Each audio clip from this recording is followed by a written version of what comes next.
Hello everyone, this is Hussein Hashim for WhatsApp Media Network, and tonight we're going to talk about the updates on the recent flooding that happened in Metro Detroit, but specifically in Dearborn. Today we're going to talk resources, investigation, and the latest updates in regards to what happened since June until now. And as many of you know, there is a special meeting for the City Council tomorrow to basically discuss the investigation and what will happen, how the investigation will look like, who will basically carry the investigation. Tonight we wanted to do the show so we can give you guys the latest update. We received so many questions. We're going to try to basically, as much as possible, include some of the questions we received from you guys when we announced about the show. The show is live on all of our social media pages and platforms. So definitely anyone that has a question can basically write it in the comment section in any social media platform that you're watching. If you don't want to write it, if you don't want to write your question on the social media, you can send it via our WhatsApp. Many of you guys are on our WhatsApp groups. The show will be in English. However, I'm going to be doing a translation every now and then between the segments. We have 3 segments for the show. The first segment, we're going to have Councilman Mike Sir'aini, and then second section we're going to have the Council President Suzan Debajة, and the last section we're going to have State Rep عبدالله حمود in عربي. هيدا الشو اليوم رح يكون باللغة الإنجليزية، رح يكون في مقسم ل3 فقرات. بالفقرة الأولى رح يكون معنا عضو المجلس البلدي مايك سرعيني، بالفقرة الثانية رئيسة المجلس البلدي سوزان دباجة، وبالفقرة الثالثة رح يكون معنا النائب بمجلس الولاية عبدالله حمود عن مدينة ديربورن. واكيد بين كل سيجمنت وسيجمنت، بين كل فقره وفقره ان شاء الله رح نترجم لكم الحكي رح ينحكى. نحن رح نحكي عن الفيضانات التي حصلت والتحقيق الذي سوف يحصل وكل الموارد الموجوده للمواطنين. ما بدي اطول لانه we have a lot of segment to cover and we have many guests that are going to be join us today. So we want to make sure everyone is able to tune in. Make sure please write your questions to our guest. We're going to make sure that the questions that you guys ask, we're going to try our best to deliver your questions to our elected officials. So please, I know some of the questions already arrived, so perfect. Keep them going, and then we'll ask your question every now and then. Mike, welcome to the show. Thank you, Hussein. Appreciate it. I appreciate having you here, Mike. Our goal is to basically deliver facts to our viewers today. To be honest with you, Mike, people now are scared. I mean, every time it rains, the first thing they're doing now, they're going to their basement to check if they have water in the basement. What's your take on that, man? Absolutely, Hussein. I understand where they're coming from. I was fortunate enough not to have flooded in my house, but my mother had flooded twice out of the 3 times we've had so far, and my mother-in-law twice as well. So, no, there's no question that residents are concerned that it is honestly, when I get scared when I see it start raining. I mean, it's a problem, and we need to address it. And I'm really glad that we are now looking at a solution to this as opposed to just keep doing what we were doing in the past. Awesome. Mike, what do we know so far? As someone in the city, someone on the city council, what do we know so far in terms of the floods that happened or the backup sewer that happened on June 25th and 26th? Right. So what we know so far is that the city has sent the engineering department, as well as the director of the DPW, has indicated that everything had worked as planned. They have sent us several emails. I was able to tour with them. I went out to the locations and seen, the Rouge River and understood the elevation and understood where the water's coming from as far as Birmingham. And I did go through it with them and did find some information from them to explain to me the difference between our holding caisson facility, what we have, and how our system works, which is gravity driven. So it was a good idea to understand where we're at. But again, like I said in 2018, Hassan, I said in 2014, and then again in 18, sewers are not something new in the world, and we need to find a solution. We are charging the residents millions of dollars to repair these sewers, and we're not getting the job done correctly. You got to remember, we had a tunnel sewer back in the 90s. Before in the 90s that failed. We also had caissons that in the 2000s failed, and we had lawsuits regarding them as well, regarding engineering and design defects. So, that's two attempts by the city over at least a 50-year time frame that have failed, and we need to have an independent evaluation on why we can get this done, how to get it done. Mike, in 2014, there was a lawsuit against the city. At that time, the city won. Why did the city won last time? Why did the city win last time? Yeah, that's a great question. In 2014, Hassan, I was on the council not even like 4 to 6 months, and I said we need an independent inspection on this, and the mayor agreed. But what happened is that we never did an independent inspection. We did an internal inspection, but I'll be honest with you, I was satisfied throughout the time, because what happened in 14, I said we had lawyers suing the city at every stage, all the way through to the Michigan Supreme Court, and the city won all the way through. Now, what that means is that the city system was designed and worked as it was designed. Okay. And at that point, I was satisfied. Even though we didn't do an independent investigation, we did an internal investigation based on the lawsuits and everything that happened. We said, okay, that's a once in 100-year situation. The problem is it's not once in 100-year situation. It's happening, every 5-7 days. And in 2018, a lot of the residents did not experience flooding in East Dearborn and other parts. It was limited to West Dearborn area. And contrary to what people might think, it happened in West Dearborn. And I said on the record, and I put the video out there, that I believe that we need to do a study. And I did not believe the engineer's explanation. They said that was in 2018, right? In 2018, on my website, there's a video, and I put it all over social media, where I specifically told the engineers that I did not believe their analogy on why the sewers and why we were having flooding. I specifically said that we get 2 inches of water and everything starts flooding. Our system is designed to hold 3 inches of water in a 24-hour period.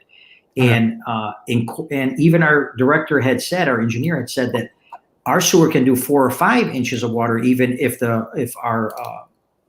Rouge River crest of the water is lower because there's gravity, that it can even do more if there's room for it to go out. But what's happening is I did not believe that. And I asked for an investigation, and I asked if I could get support, and I could not get support from my colleagues at that time. But I'm glad that they support me now, and that's what we're having a meeting for tomorrow. Mike, I don't know how the rules for the council are, but when you guys ask for support, do you have to formally put in the request for support or put it to vote, or how does that go, if you don't mind explaining that to us? Yeah, that's a great question. No, there's not a formal request. You ask for support and someone says a supporter. For example, there was a perfect example just the other day where someone said, this is what I believe we should do. Another council person will say, I support it. And then it goes through, then it becomes an item. So you don't have to formally say, I, Mike Sra'ini, I put a motion for a investigation. You just say, I need support. Okay. Yeah, because you cannot do an investigation. You cannot go forward on an agenda item without a support. Okay. You have to have support. So you don't have to have, there's no rules that says you have to file a document that says I'm putting in a motion for so-and-so. You have to have support. I mean, there's 7 people, and it makes sense. You got to understand why. I'm saying if one person always wants to have something done and no one else agrees with them, well, that's not a productive business way to conduct business. And I just want to make sure people understand. I mean, I've been very involved with you guys. I know how things work. I want to make sure our viewers understand how council work, because many people raise the question, okay, was that formally put, or a motion was formally put on for an investigation in 2018? Because many people have seen your video, the one that you posted. It's very obvious, you know what I mean? So just we wanted to clarify that point of how city council works in terms of agenda items, in terms of putting things in motion. Mike, let me take some questions from Facebook, and I have a lot of questions for you, to be honest with you, in the time that we have. Absolutely. To be honest with you. Mahdi is asking, the night or the morning of the 26th, how was it that many residential homes drained instantly while it was still pouring rain outside? Well, that's an excellent question, and I asked that to the engineers on our. I'm sorry, I think you were there, Sam. There was a Facebook Live regarding it, and I did ask the engineer that specific question because he had said to me, okay, and this is what people have to understand. People are making this way more complicated, and I'm not talking about our residents. Okay? Yes, it's a lot of people know my family has been in plumbing since we were kids, and I have a basis of plumbing and gravity and how that works. So I asked him a simple question, exactly what he said. I said, what you're saying to us, Mr. Patel, is if the water is at this level and our pipes are below the level of the water line, that our water cannot get out. He said, that's correct. So I said, so can you explain to me, if the water was so high in the river, how could people report that they had 24 inches of water in their basement and within 30 minutes it dissipated? He said on the record that can only happen if there's a defect. And I gave several addresses of people that it happened. I wasn't sitting around. I mean, I was out on Oakman. I was all over the area with people getting the trash, making sure the trash got up and made sure our contractors got done. And I asked people, and many people reported the same thing. How did the water go down so fast? If the water is here and our pipes are below, saying, how did the water all of a sudden just go? And he said it could only happen as a defect. And that's why we need to have experts tell us. And the experts cannot work for the city. They have to work for the council. They have to be employed by us. Okay, Mike, I'm going to talk about the investigation and give you a couple minutes to explain, what do you want from the investigation and how different it's going to be from 2014, the internal one you guys did. Rose is asking on YouTube, how long it's going to take you guys to fix the problem? Well, that's a great question. We don't know what the fixes are. So let me give you an example. I can't give her that answer until I have the investigation completed, but I can tell you that talking to other municipalities in the Wayne County area, that a lot of people understand that whole neighborhoods connect to a main trunk lines in the city. So there is systems where you can put shutoff valves in the main roads to shut off whole blocks of getting flooded. That can happen relatively quickly. And people that have newer homes and have backflow preventers and shutoff valves that can prevent their basements from leaking.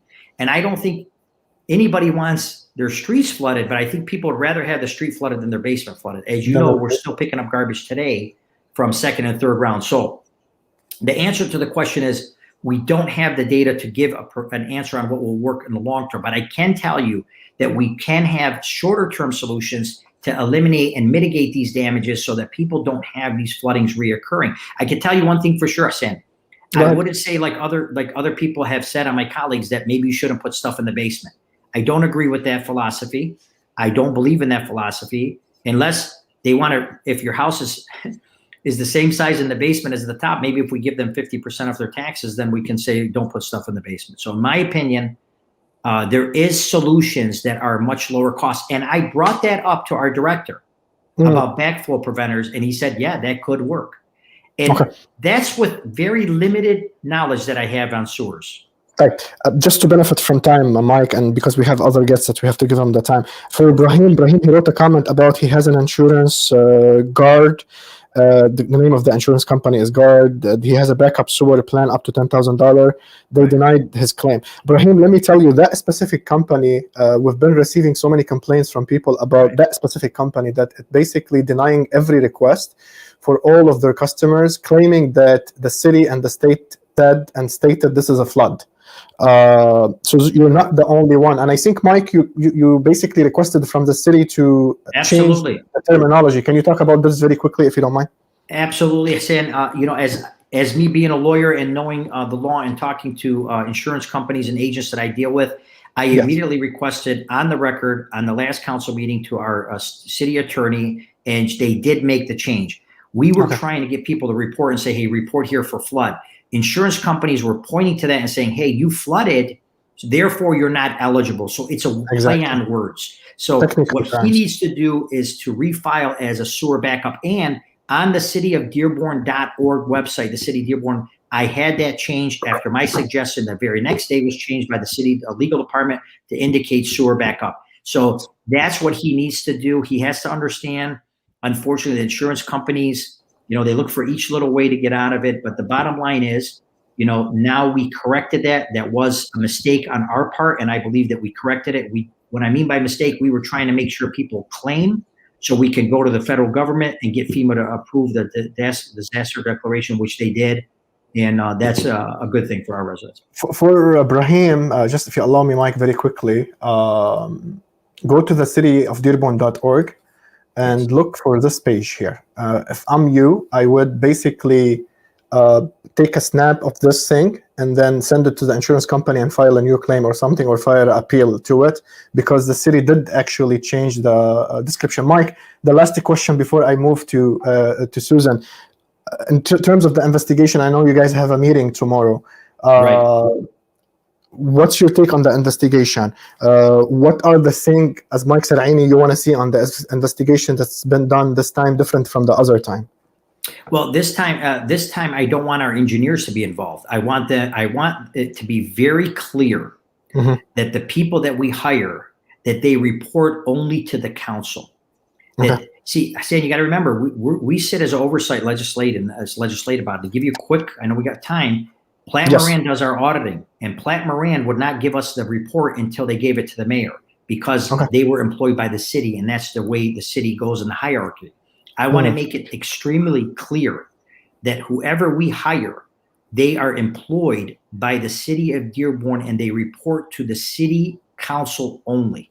That's what my goal is. That's just the first goal on it. And I have a lot of questions for them that I think can help get us to the right answer so we can get this flooding under control. To those residents who are worried, Mike, that every time there is rain, there is going to be a flood, what do you tell them? That's one. And how do you plan to keep the residents updated? And how do you plan to keep this process transparent for all the residents in Dearborn? Absolutely. Well, first of all, as far as how do the residents feel, I 100% feel for them. That's why I was out there taking out carpet, working with residents, making sure we get them handled, and did everything I can to report to them and let them know when their garbage was going to be picked up. I was very proud that we were able to get a first run through the entire city by July 3rd or 4th, that Monday. So we worked really hard to do that. And I understand where they feel. They have absolutely right to be worried about this. And this is a problem. We got videos of manholes being blown off on the streets. It's a concern. and we have to fix it. But I know one thing for sure, Sam, okay? We can't ask the guy who built the sewers, what does he think about them? We've tried that. It doesn't work.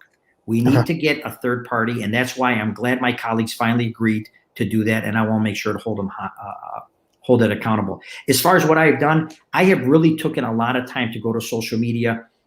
Saying that website that I have, councilmansrasheedy.com, has been updated. It's on there. That video that I pulled out from me saying that in 2018 is on my website. Just like the water rates are on my website. So I try to put out social media. I try to send it out to media outlets so that it gets out to our residents. So I've tried to do everything I can to let my constituents, our constituents, this great city of Dearborn, to know, hey, this is what's going on, and here's how to get to the answer, because that's the minimum that they deserve. Transparency, Hassan, is the bare minimum that we can do, and I believe that now we have the council going in the right direction. I believe they will do that, and we will get to the bottom of this. Mike, thank you for joining us, and thank you for your time with us today. We appreciate you. We'll be in touch with you Akidi very soon before the election, inshallah, so you can also come and talk about your campaign and stuff. Thank you, Mike. Absolutely. Thank you so much. Bye. أكيد نتشكر العضو في مجلس البلدي لمدينة ديربورن مايك سرعيني. كمان هلا رح يكون معنا رئيسة المجلس البلدي سوزان دباجة. Susan, ready? I know Susan has been waiting صراحة. نطرناكي Susan, right? You did, and this is 7 for election day. You know, time is very valuable right now, but I'm glad to be here. I know. We started a bit late. We had some technical issues for Mike. We had to fix it, but thank you for being with us, Susan. I know you are on the campaign trail. You don't have that much time, but thank you for, dedicating some of your time to answer some of the questions we have. Susan, people are frustrated with floods. As you've seen, every time it's raining now, even the rain that happened on Saturday, now basements are flooded. What is the city doing to address this issue? Well, I don't blame their frustration. I'm frustrated. I know I was fortunate not to have flooding during the first storm, but the last 2 times that it's rained a lot, we've had water come in through our walls. So I recognize the frustration that people are feeling, and that's why we are asking not only for an evaluation of our system, but also an investigation as to what occurred during especially the major flooding on June 25th, 26th. That's really important that we get to the bottom of it, because there's 2 things that I think people need from their city government. Number 1 is transparency, but number 2 is trust. And whether or not what we're being told by our city engineer or DPW director, if it's true or not, people are not going to trust in it unless they hear it from an independent third party. True. So I was very strongly in favor of getting an investigation independent of our city be conducted. And that is what we're going to be exploring tomorrow. Tomorrow we have a study session to look into what kind of terms or what we're looking for in a request for proposal or an RFP. And essentially, we want to do 2 things. We want to make sure that we get a complete investigation of what occurred during the flooding. And then we also want an independent evaluation of our system. We know our system is old. We know that, there has been some work with the CSO, the Sewer Separation Project. But to me, it's essential to find out what are the things that we need to do to minimize flooding. I've lived in Dearborn just about my entire life, and I've never seen the type of flooding that we've had in the last, month alone. My parents experienced horrific flooding in 2014. We did as well. And fast forward to 2021, my parents' basement had to be gutted all over again, as well as so many other Dearborn residents. It's just not acceptable anymore. Okay. Susan, how different that investigation will be done from different stuff? And like you mentioned, I think there's a trust issue now between city government and our residents. How can you guys regain that trust? Absolutely. Regaining trust is through bringing in an independent party to take a look into our sewer system and tell us, is what we've been told accurate? Is there what?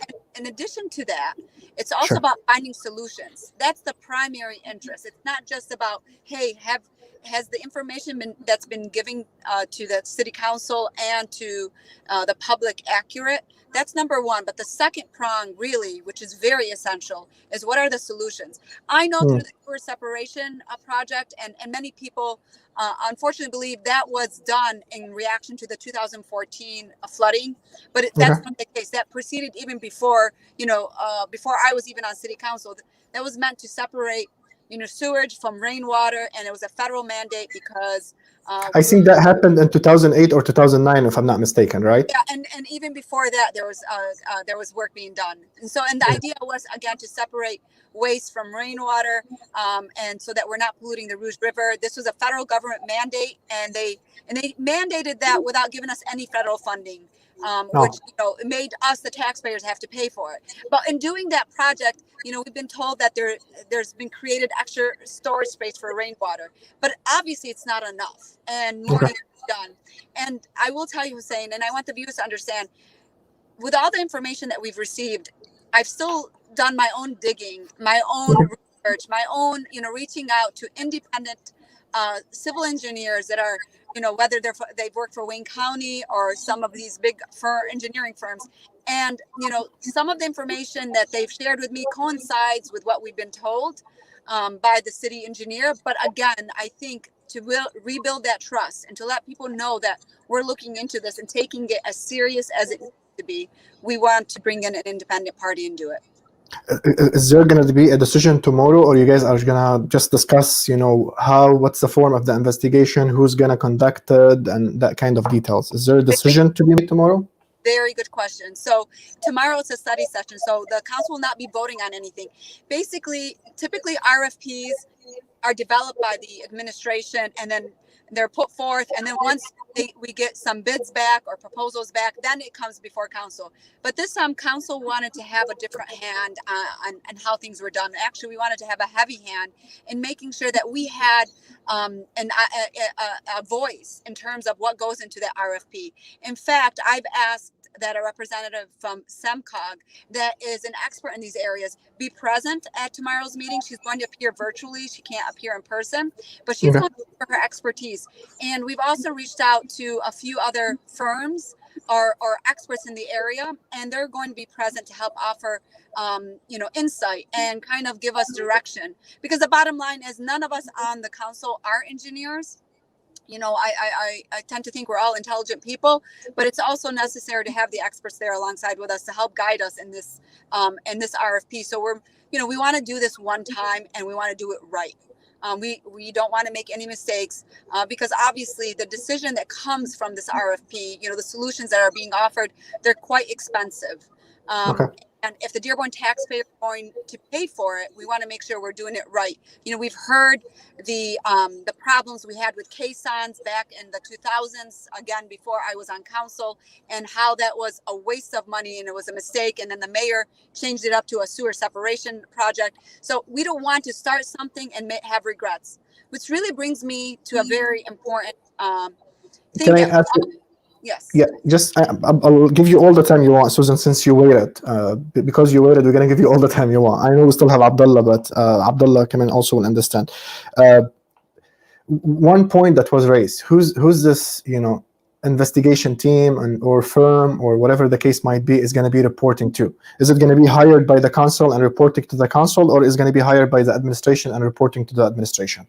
Well, if you're asking me personally, no, I would like them to report to the council. I would like to get that report unaudited, not, anything revised from anybody else, any department head or any administrator, nobody. I want it to come clean to us so that we have a clear view.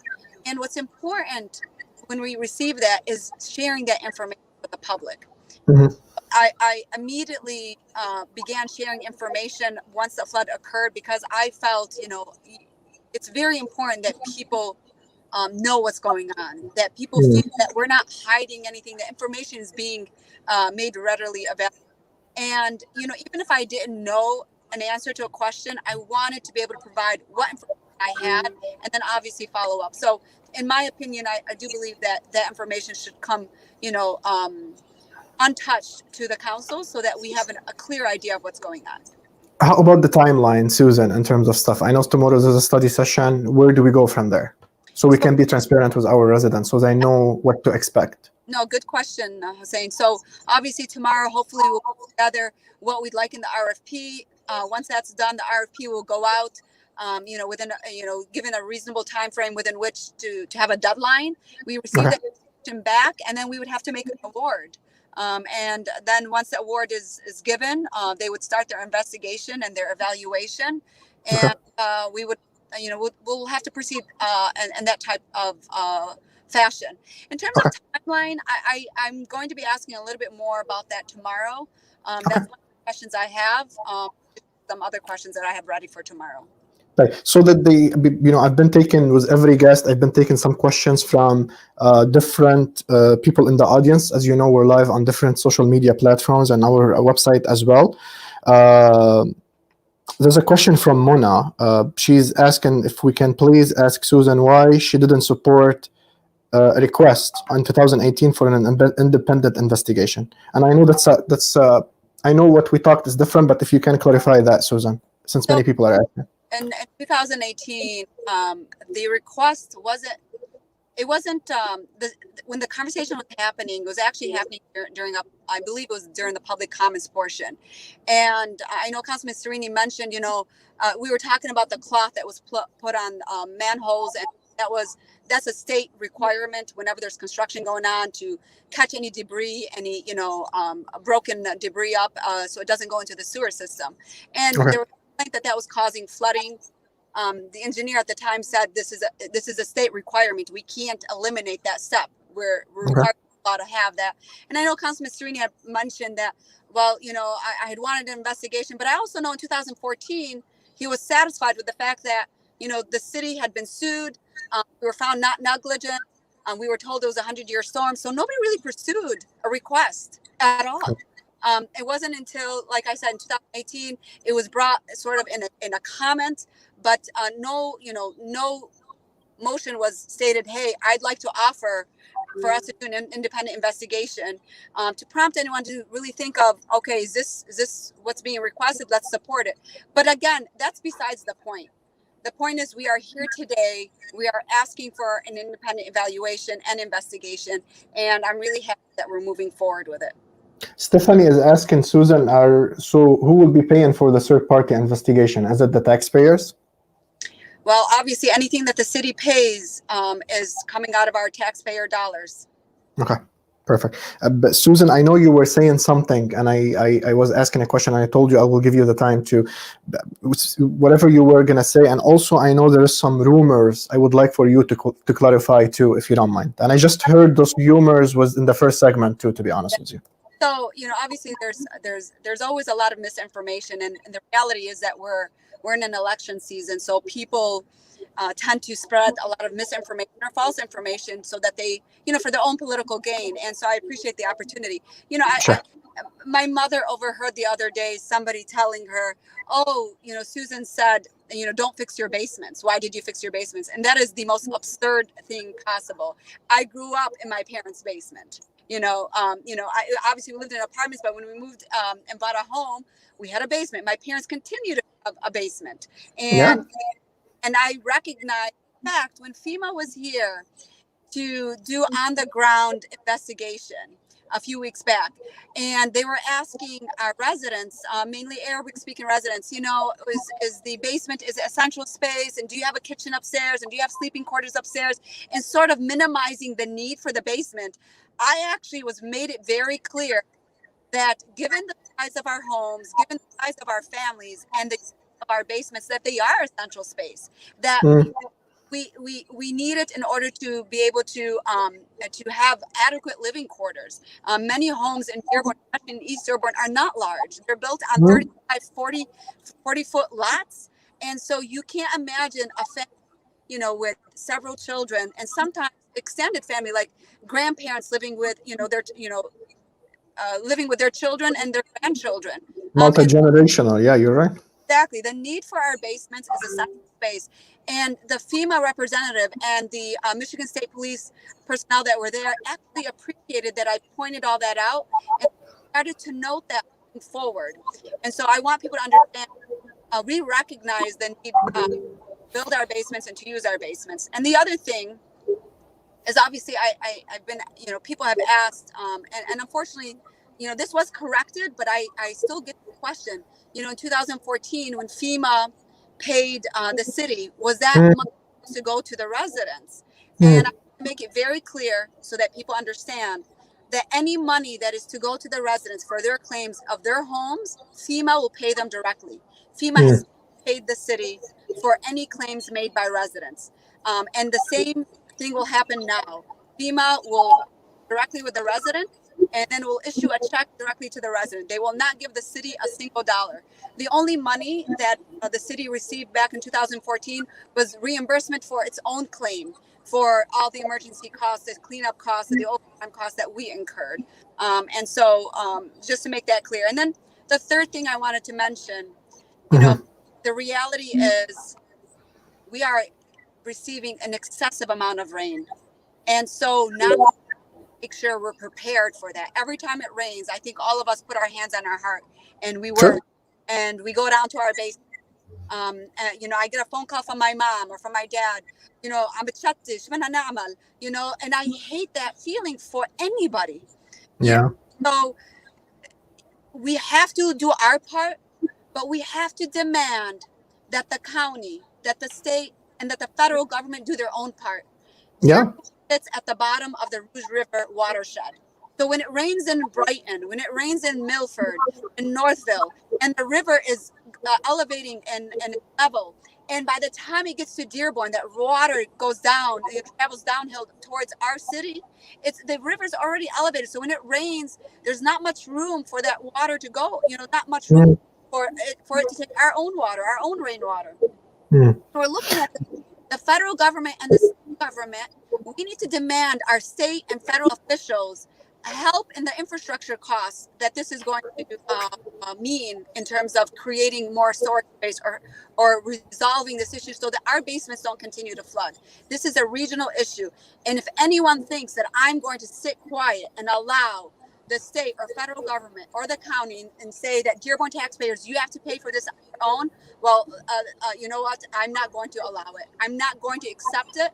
I'm going to make sure that they are held responsible for everything that they need to do on their part so that we can help relieve this burden off our taxpayers. Perfect. But I'm glad you mentioned the county because I've read a post from Commissioner Sam Baidoun and he mentioned that the county is considering replacing the pumps, about 11 or 12 of them, and one of them is the one on Greenfield because the amount of rain that they can take, it's about 1 inch to 1.5 inch. They're looking to update it or upgrade it to basically be able to handle 3 to 4 inch of rain. I'm not sure if you were made aware of that. Let me tell you, and that's a very important point. In fact, the city council and the mayor sent a letter to Wayne County requesting that they replace the generator at the Greenfield station because every time it rains, very little, that the road over there under the viaduct near the post office floods, and what's really detrimental to that is the fact that we have Fire Station 1 right there. And right there. Emergency off of Prospect or by Firestone, a fire truck that is less than a mile away can't even get to them because our county still has an old pump and our county has not replaced has not put a generator there. And so I'm really happy that our letter prompted that reaction and that promise that we're going to not only get a new pump, but they're also going to get a generator. That was very important to me and to my colleagues on council, and I'm really happy to see a response from the county. Okay, Susan, I know probably our time is up, but I really want to take some time for two things. One thing is basically the investigation and how are you planning to basically make sure the process is transparent to residents. And the other part, I want to finish with you about the tax bill that you guys passed. I want to explain a bit about it, even if we take about 2 minutes for it. But first, how are you planning as a council president to make sure whatever happens in terms of the flooding, in terms of the investigation, in terms of the process, even if the city is at fault? I mean, how willing are you to be straightforward with people and transparent when it comes to the process and to the information?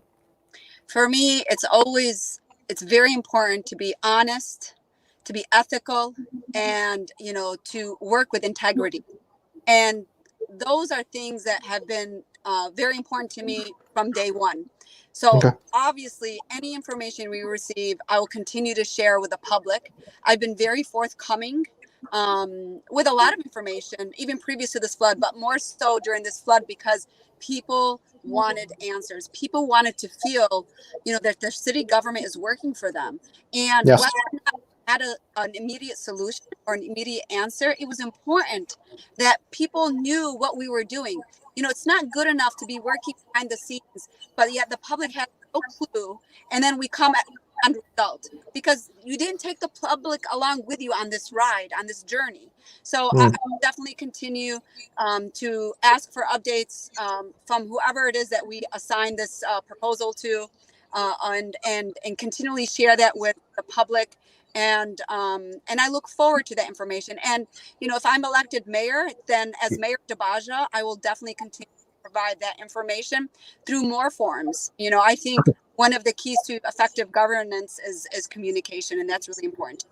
Susan, since you mentioned communication, if you allow me very quickly, many people, and I told you that in person when we had a private conversation today about the request to air those special meetings. People consider those are very important meetings. Absolutely.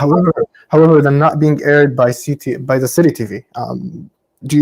Can something be done about this? What's the issue, to be honest with you? Absolutely. I actually spoke with our CDTV director, Patty, and we are going to work to make sure that it's aired. People have the right to hear what's going on. Like I said, I'm all about transparency, and I want that's happening. And then your second question regarding the tax mills. Yes, I want to ask you about that. Also, very quickly, many comments, but I don't want to ignore the comments, to be honest with you, because, by the way, there is so many comments. I hope any guest, you, Susan, and Abdullah, and Mike, will be able to go back and respond to some of the comments if you guys have some time, because we have a lot of comments. I don't have the time to basically, read all the comments, but I'm reading it. But I hope the guests will be able to have some time to respond to it. Many people are asking and complaining about being denied by FEMA, and I've received so many basically complaints from people saying that we're being denied, we're not receiving any money, and even if we are receiving money, it's very little amount, $400, $800 maximum. Is the city going to be paying to people if found to be neglect? So here's what I'll tell you. I asked that question, I think either the first or second meeting. The first meeting happened after I called for an emergency meeting Saturday morning. I sent an email 3:00 in the morning, and I told the administration and my colleagues we need to meet immediately. Next morning we met at 11, and then we met the following days later.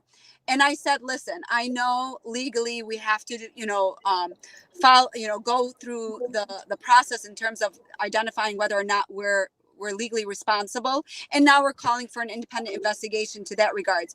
Once that information comes out, and in my opinion, and I voiced it during a meeting, I said, I do believe that we as a city need to find a way to provide some relief, some financial relief, whether we're responsible or not. People are really devastated, and it's a tough. So, I'll continue to look for that answer and absolutely share with the public. Awesome. So anyone that's asking me about that part in terms of FEMA and in terms of is the city going to be paying, this is Susan's answer. It's very clear to you guys. And this is going to be, this is live. You guys can go back to this video anytime you want. I'm going to go to the last part, Susan. I know you are on the campaign trail. Charles, I'm going to go from Charles with the question because this is going to be part of the thing. Charles Haddad is saying high taxes, bad services. To him personally, no more city of Dearborn. And so Susan, I know you guys were discussing the 3.5 millage.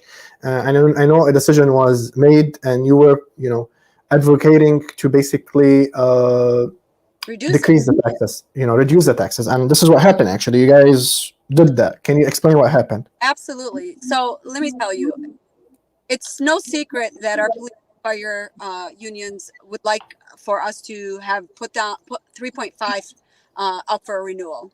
And, they want to guarantee that they have the appropriate funding to continue to run their departments as best as is necessary. And it's also no secret that the police fire unions have endorsed me. I tell you that I've been very instrumental in working with both unions, fire, as well as the Dearborn Community Council, members from there, and my colleagues finding a way where enough people, that everyone will feel comfortable with putting up for a ballot question. And so I'm very proud of the fact that we're able to come together and reduce it from 3.5 to 2.75. And I'm really proud of the efforts I put into making sure that we all came together. The unions, the DCC, and my council colleagues and I, and we're able to arrive at that. But what's even more important is the fact that we were also suggested that we reduce the number of years. I said that, we would set it at 3 years versus 5. There was even a suggestion of 10 years. And so we agreed, we passed it 3 years. The question would be, would you approve a millage of 2.75 every year?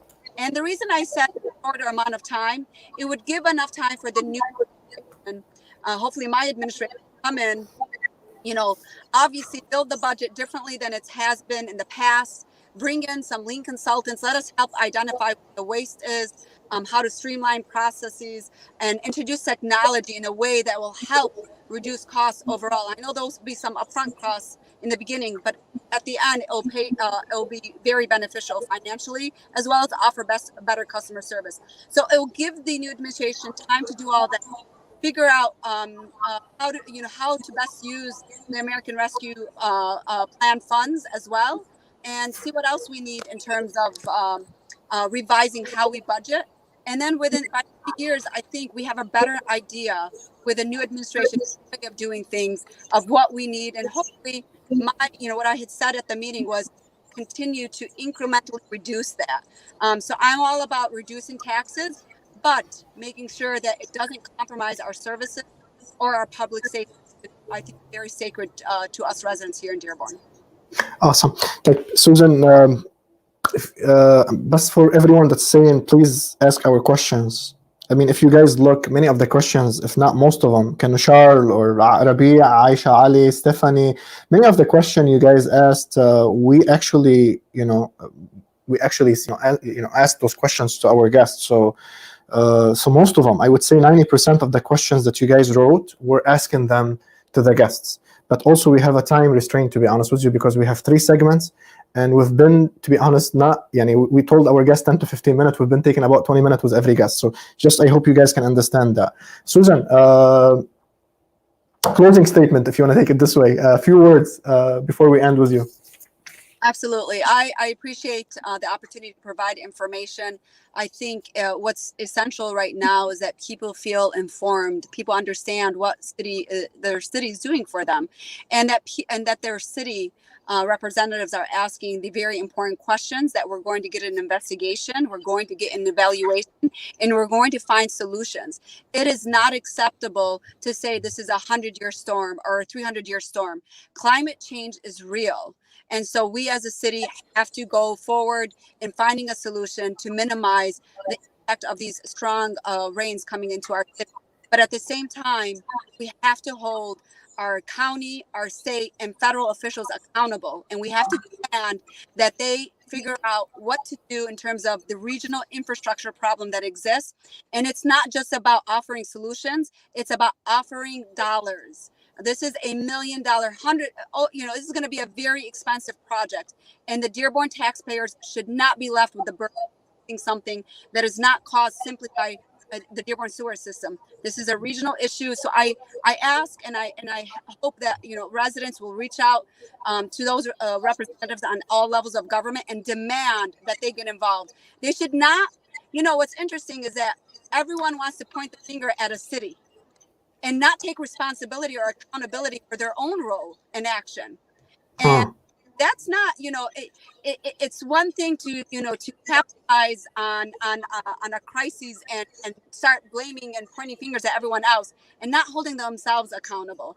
This is the time that we demand that everyone looks into what their role is and what they can do to help the Dearborn resident, whether it's in regards to flooding or paying for the cost of this infrastructure problem that they've all created.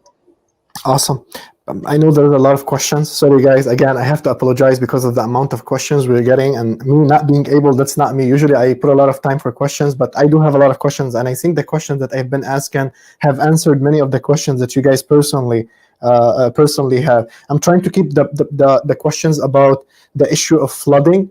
So anything about inspections, grass, trash collection, rat problem, anything that city services, inshallah, in the coming potholes you guys are asking about, inshallah, in the coming days, probably after election, Susan, if we can have you, and I know you're always accessible and you always give us the time to answer. So inshallah, hopefully after the primary we can have you, so you guys can ask, so people can ask questions to you guys about the services and other stuff. I'd love to. Thank you, Susan. Thanks a lot. Best of luck on your campaign. Thank you, guys. Have a good evening. Bye-bye. Yeah, bye.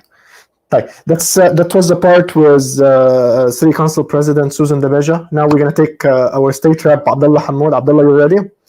Let me just make sure Abdullah is ready. Perfect. I'm here. Sorry, I'm in my car. No, you're good. I know all of you guys are on the campaign trail, so we understand. That's something I think everyone understand. Abdullah, I know something happened today. I know you introduced something, or you helped introduce the 10 million package or bill from the state, and I think the governor actually signed that today. Give us Abdullah, from the process. Did you introduce it? Did you help introduce it? What was your involvement in that bill? And if you can give us some details about that bill, how it's going to be able to help people. Yeah, thank you so much. Thank you so much for having me on here tonight, and happy to offer the explanation about the 10 million that we just secured and the governor signed today. It's actually part of Senate Bill 27. This was an existing appropriations or budget bill. And what we did immediately the day after the flooding occurred in the city of Dearborn, I picked up the phone as one of the ranking members on the budget in the state of Michigan, and I called my Republican counterparts, and I called the Speaker of the House, and I asked and implored them for millions of dollars to assist with the flooding and the victims of the flooding in the municipalities that have been impacted by the flooding. Within just a few, that week, we went back to the legislature. I was able to get help secure $10 million into the House. The bill passed the House. The Senate had already adjourned, and so it waited just 2 weeks. The Senate then passed the bill, and the governor today just signed that piece of legislation in Ypsilanti. And so I was present. We were happy to get that across the finish line of $10 million.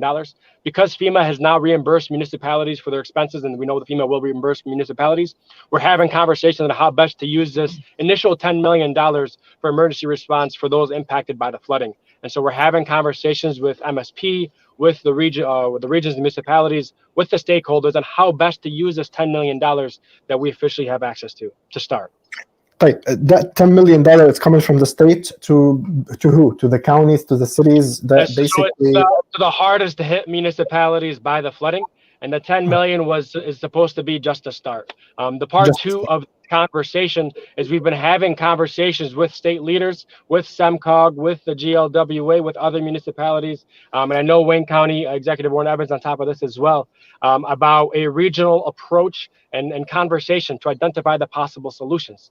The reality is the state of Michigan received a large sum of money through the American Rescue Plan Act, and so we have several billions of dollars now. And right now I am advocating for an allocation of those funds towards water and sewage infrastructure.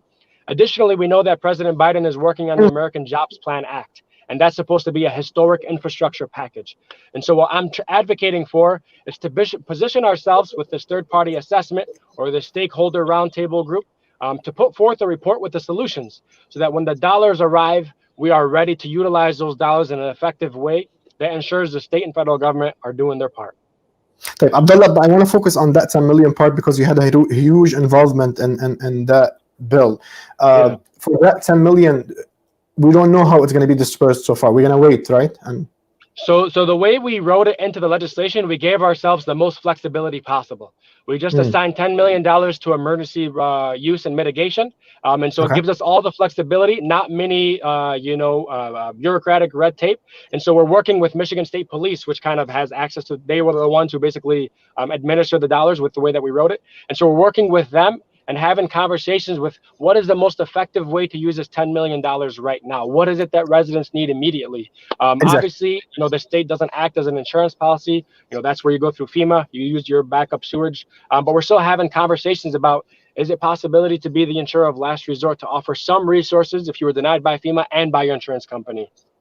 Hello. And we know that we would need much more than the 10 million to help a lot of residents across Southeast Michigan that are impacted. So we're having the conversations. No determination has been made yet about how to use these resources, but we're hopefully making progress. I know the bill was signed into law today. يعني how long should we wait? How long should people wait to know exactly the details, and how and if there is help for residents if they are refused by FEMA and the insurance? How quickly can we know? So the bill was signed today. That means we have access to the dollars almost immediately, and so now we're just continuing the conversations. The conversations that have been ongoing about how best to utilize these resources. So I'm working with the other representatives and senators from communities that were impacted. We're putting forth ideas and working with the governor's office and administration, as well as communicating with residents who were impacted, as well as the county, to see what is the best use for this money. How can we be most effective? What's the biggest bang for your buck, as they say? Abdullah, you're running for mayor for the city of Dearborn. Other than your role on a state, other than your role on a state part, and you're doing your part on a state level, but now you're a candidate for mayor in the city of Dearborn, and floods, the backup sewer has been happening very, almost every time it rains, now there is a backup sewer or there is a flood. As Abdullah Hamoud, how do you think this, what's your vision for fixing that issue? Yeah, it's a great question. I think the greatest example of what someone can do in office is, you don't need a title to lead. You don't need a title to put forth action. Immediately when the flooding occurred, we put on my work boots, we assembled a team, and we went door to door to help residents, because the immediate need was addressing the public health concerns, getting the dirty sewage water out of people's basements, getting the furniture and debris out of their basements. And then I worked with getting Samaritan's Purse, which is a nonprofit. We got the director to fly in from North Carolina, we took them on a tour of Dearborn to assess the damage, and now they are stationed in Dearborn, helping about 25 or 30 homes a day to eliminate the mold at no cost for residents. This is the type of coordination and emergency response that the city needs, and unfortunately was not put in place. As mayor, we can look to examples of neighboring communities of what they've been doing over the last 10, 20 years. And we can realize that although it is a regional problem and every level of government has a hand to play, the city of Dearborn did not do its part. Back in the 80s, when Taylor flooded, we saw that Taylor kind of built these golf courses that they now use to flood when they have excessive rain. If we look at the city of Westland in 2014, they improved their grease trap ordinances, the grease that's dumped traditionally by restaurants down the sewers. That often slows down the water, and they've improved their maintenance year round with blasting jets of water to clear any debris. If you look to Ann Arbor took some empty land and they dug a football field 12 feet deep. And now they flood that area as opposed to flooding some of the neighboring cities. If you look to the city of Detroit, and this is the clearest example, and you drive down Oakman Boulevard, when the city of Detroit remodeled Oakman Boulevard, they turned the median into a rain garden that collects thousands of gallons of water. These are innovative ideas that Dearborn could have been implementing. I'm not saying the city of Dearborn could have prevented the flooding 100%, but we could have mitigated it possibly in thousands of homes across our city. Abdullah, the taxpayers in Dearborn have already paid so much money. Some numbers say about 350 million. Other people say about 450 to 470 million. Whatever the number is, as taxpayers in Dearborn, they paid a lot of money for this, and they feel like it's not right for them to pay more money to fix what's supposed to be fixed already, the CSO project. Do you have a creative solution for this, where the taxpayers don't have money, like federal money, state money, something like that? Yeah, so, I think now more than ever, we need a mayor that understands how county, state, and federal government works. It's why we earned the endorsement of Wayne County Executive Warren Evans, because of the partnership we've built over the last 5 years. I obviously understand how the state budget process works. I'm currently one of the ranking members on the budget at the state, and have helped secure tens of millions of dollars for the city of Dearborn. And we have strong partnerships at the federal level. What's important to recognize is in 2014, when Dearborn flooded, it should have been a sign that climate change is real, and that Dearborn was not prepared, and small things could have been done. If we're digging up the ground for the federally mandated CSO project, we should have also had that climate change hat on. And how do we prevent flooding from happening in the future? If we're digging the road one time, is it possibly that we address the fix right then and there, as opposed to having to need to come back and dig it up a second or third time? And so there's a lot of questions that people have, and the best thing we can ask for, and which is why I applaud Councilman Mike Sireni in 2018 when he saw it early and asked for a third-party assessment, and no other council person supported that motion. And so it's you know, thankfully that we're finally having that third-party assessment conducted at this point in time. I also want to give a shout out to Congresswoman Debbie Dingell that's asking for the Army Corps of Engineers to also conduct their own assessment. And we're working at the state level with as many regional partners as possible to come up with solutions to put forth. Because more important than the why and how is the what do we do to fix it. But Abdullah, since you mentioned Mike, and Mike was in the first part of this show, other council people, they said two things. They said first that Councilman Sra'ini was satisfied with the investigation that was done in 2014, and Mike did say that in the first segment. And the second part is in the 2018, they said it was a comment and it was not a formal request or a formal motion to investigation. What's your take on that? I mean, I can't speak to the formalities of when the motion was made, but what I can say is Mike at least had the insight and the foresight to bring up the idea of having a third-party assessment. If it wasn't made at the right point of time within a council meeting, nothing prevents from bringing it back up at the nearest council meeting or calling for a special meeting to then follow up with the assessment. Okay, let me take some questions from people. Adwa is, I'm sorry if not saying the name right. What action will you take on the first day to address the excessive rains and our problematic sewage system? Comprehensive reforms that will take years, and what will you do now? We're not going to wait until we assume office on January 1. The idea is, inshallah, with the support of the community, if we make it through in November, immediately the next day, we're going to work on assembling a community transition team. This transition team will work with me to help appoint, to review and recommend for hire every director across the city. You know, it's no secret that I am the public health champion, the environmental champion. We've been endorsed by the state's leading environmental group, the leading environmental group that's advocating for climate resilient infrastructure here in the state of Michigan, MLCV. And so we'll be working with them to build the team at the city that understands the impacts of climate change, that understands the reality of needing to make these sorts of investments. And so wasting no time. So hopefully when we come in January, we can begin to work on the solutions that have been identified in such third-party assessments, using the relationships that we've built across the region, across the county, at the state and federal level, to try to bring down the resources needed and put forth a plan of action. We know this is going to have to be multifaceted. We have to talk about future construction within the city of Dearborn, making sure we have kind of water neutrality. Because, you know, there's a lot of acreage that's just been sold by Ford Motor Company. It's not a green space, and it's going to be constructed. So we have to talk about the impacts of that. We have to talk about planting rain gardens and how we can convert open spaces or medians to help collect basins of water. And we have to talk about what type of infrastructure funding we're going to need to help resolve this issue once and for all. Mona is asking, what steps will you take as mayor to make sure your administration and the city council are transparent with the people? I think you can look to my experience over the last 5 years as state representative. We've held more town halls and more coffee hours and more Facebook Lives than any other elected here in the state of Michigan. And I do that because I believe government has to work for people. What we want to do, for example, is actually have block parties across every neighborhood in the city and bring the directors and the mayor administration out to people. It shouldn't be that the residents have to attend the city council meeting or attend or turn on the CDTV special once it's on. We should have government meeting people where they are, asking each neighborhood what is the top 5, top 10 things they want to see done in their neighborhood, and then begin to act on these issues. It's time that government started working for people and stop putting the onus on people to call the right person at the city or to call the right city council person to get their answers resolved. Okay.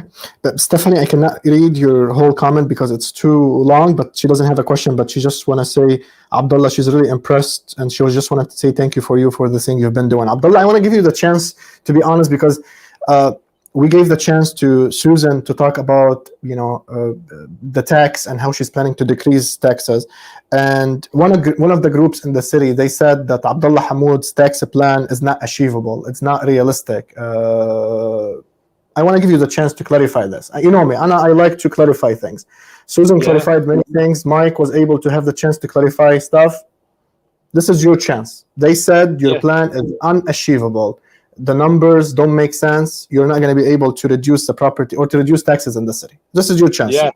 Yeah, here's what I'll say. We're the only candidate today who's put forth a real concrete proposal that has been vetted by the experts. We look to examples, best case examples from across the country. And here's the other thing. To all the naysayers, what I say is they lack innovation, they lack imagination, and everybody always says it can't be done until it's finally done. And I think what the residents of Dearborn are sick of is they're tired of all the politicians and elected officials and the naysayers that keep saying, we can't, we can't, we can't. It's time that we have people. If you're running for office to talk about all the things we cannot do, please step aside and let those of us who actually want to implement change and advocate for the residents to come forward and work to help improve the city and place that we all love to call home. The criticisms of DCC are completely unfounded and unvetted. And I'll stop it there. Because obviously, very clearly, that was just a personal attack, because more time was spent talking about the Abdullah Hamoud plan because no other candidate actually presented a plan.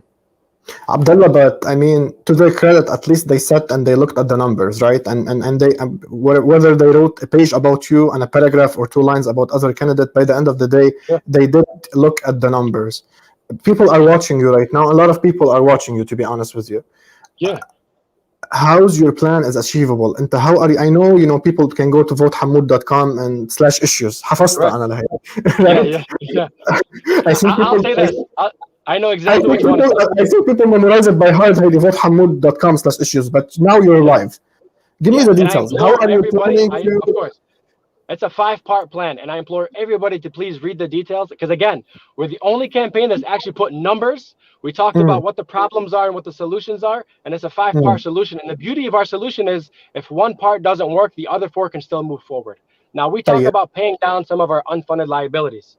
And the biggest grapple some people have is you can't use federal dollars to pay down unfunded liabilities. That's not what we call for in our plan. How do I know this? Because I wrote it. What we say is use the federal dollars for general provision of government services. Use it for public safety. Use it for economic development. Use it for sewage and water infrastructure. If you use the federal dollars for those buckets and several more that are identified, we then save the traditional general fund dollars that the city may use. And so those saved city dollars can be used to help pay down some of our debt. How do I know this is achievable? Just a few weeks ago, Dearborn Public Schools put out a press release saying they did this exact thing. They said they had budgeted $7 million for infrastructure improvements this year. What happened? They received over $100 million from the federal government. They used these dollars to fund a lot of the traditional expenses they had within a given year. And in turn, they saved $20 million. Now they're allocating nearly $30 million to improve their infrastructure. Things that are technically not permissible by the federal dollars. So we have examples. The state of Michigan is doing it right now. They're using some of the funds to pay off the Flint water settlement, $500 million. And so what they're doing is they're swapping federal dollars for general fund dollars. Their maps have been out there. We can see other cities, other municipalities, other levels of government doing this. Unfortunately, people lack innovation, and they think when it comes to Dearborn that we're somehow different and we're not able to get it done. I'm here to tell you that we can get it done, and our proposal is very clearly laid out. So that's your first part. What's the other part of your proposal, Abdullah? Second part is having responsible housing and economic development. We know there's a lot of new properties up for sale. So we want to make sure we have our bulldog hats on, that we're building affordable housing, new housing to help expand and grow our population here in the city of Dearborn. If you look at the census estimate, we've actually lost 5,000 residents according to a census estimate, which is a sign of a struggling city.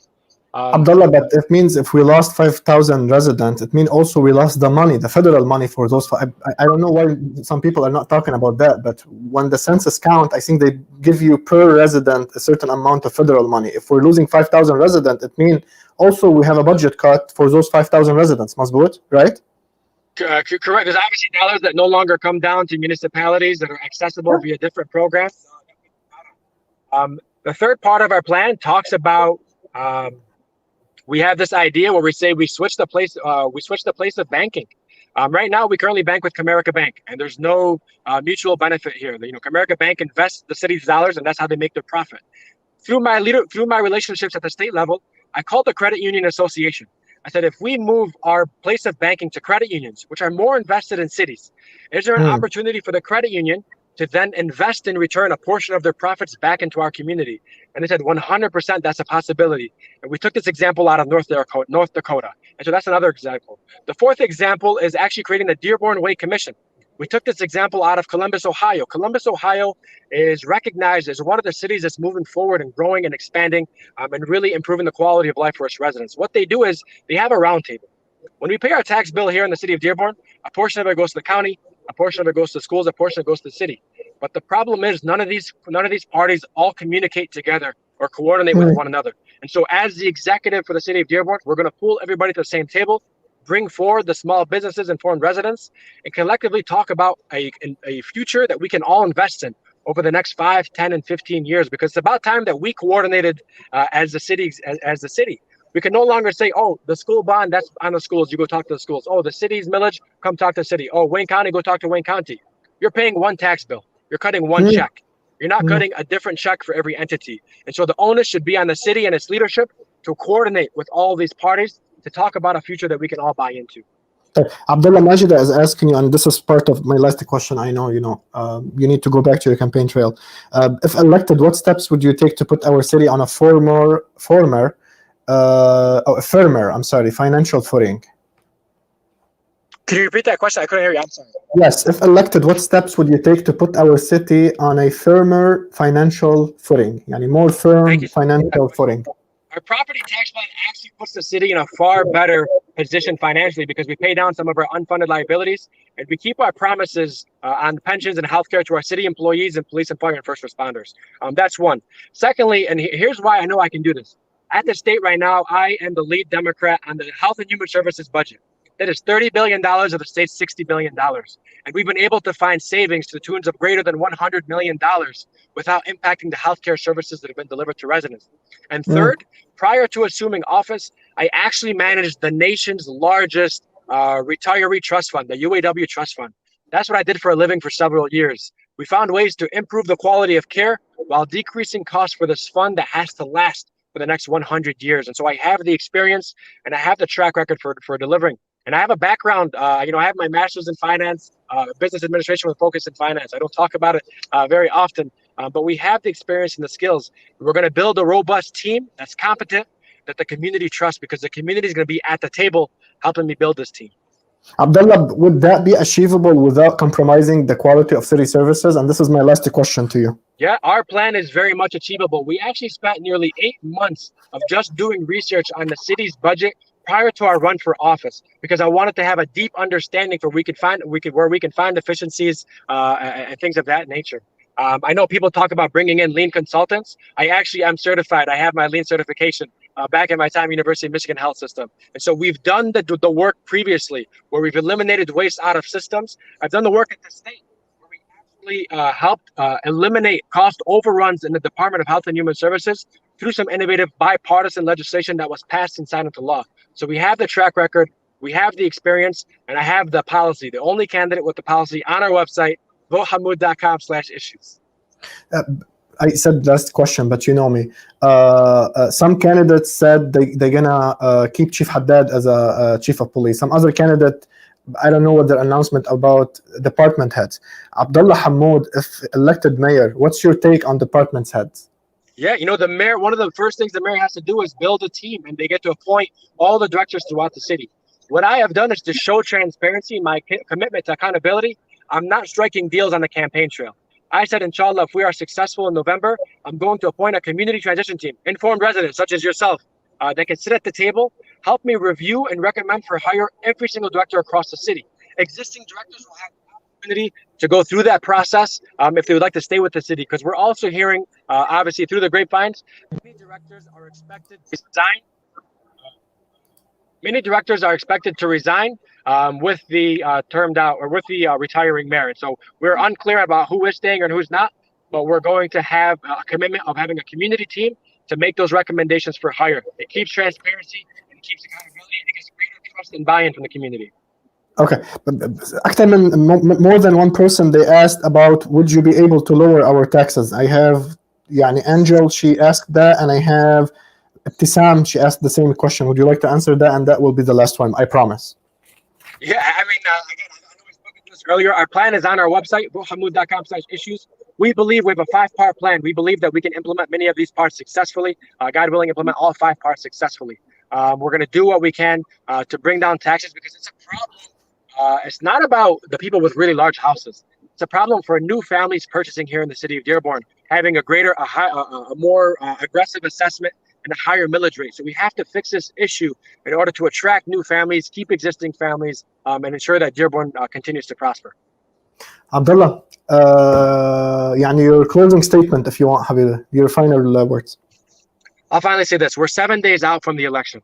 And the question everybody has to ask now is, what type of future do we want for our city?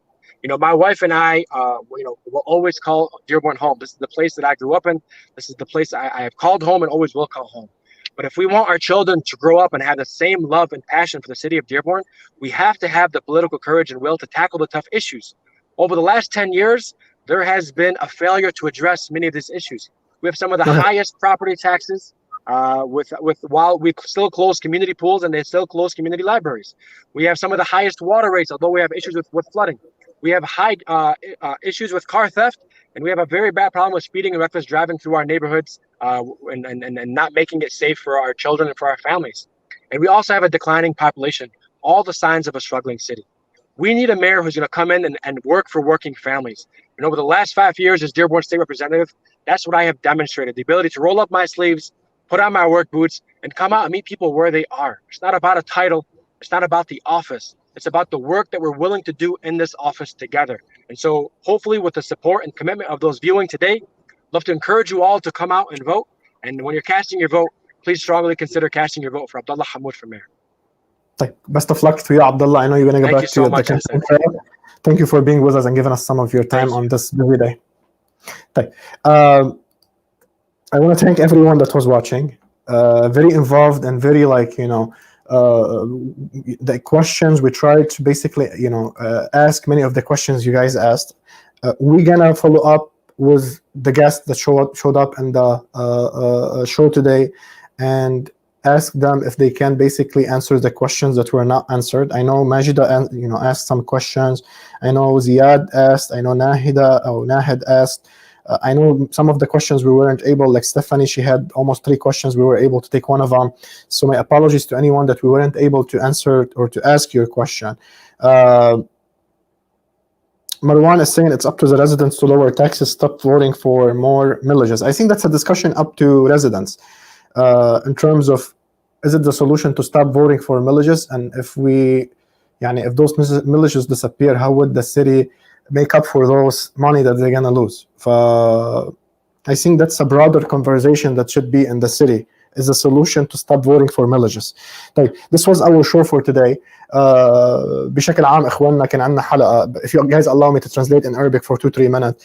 كان عندنا حلقه ضيوفنا كانوا سوزان دباجة رئيسة مجلس البلدي لمدينه ديربورن، مايك سرعيني عضو مجلس البلدي لمدينه ديربورن، كمان النائب عبدالله حمود. سوزان وعبدالله نازلين كمان مرشحين لمقعد المير او العمده في مدينه ديربورن. كان حديثنا عن الفيضانات التي حصلت والباك اب صور الذي حصل. بشكل عام الفكره العامه اخواننا، في تحقيق رح يصير، في اجتماع للمجلس البلدي لمدينه ديربورن غدا على الساعه 6:30 مساء لمناقشه هذا الموضوع، ولحتى يشوفوا اي وكاله او اي فيرم رح ياخذوا هيدا التحقيق. وعم بيقولوا هن بدهم يحاولوا انه حيلا وكاله بتاخذ هيدا التحقيق وبتجري هيدا التحقيق انه تعطي المعلومات للمجلس البلدي دغري، مش لرئيس مش للعمده المدينه او المير.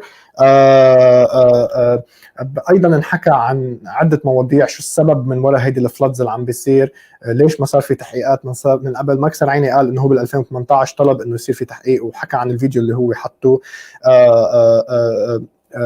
سوزان عم بتقول انه هي حاليا عم بتتابع هذا الموضوع وموجوده وعم بتتابع، ووعدت المواطنين انه هي تضليها تتابع لهذا الموضوع وتكون شفافه بهذا الموضوع وتعطيهم اخر المعلومات اللي رح تصير. اذا بدي احكي من ما بعرف اذا بعد في معلومات فينا نعطيكم اياها. عبدالله كان عم يحكي عن موضوع ال10 ملايين دولار اللي وقعت عليهم الحاكمه اليوم، حاكمه ولايه ميشيغن، لمساعده المدن المنكوبه جراء الفيضانات. هيدا الموضوع توقع اليوم. عبدالله عم بيقول هو ساهم بانه هيدا المشروع القانون انه يصير قانون، ولكن عم بيقول عبدالله بعد لحد هلا ما قرروا كيفيه استعمال تلك الاموال.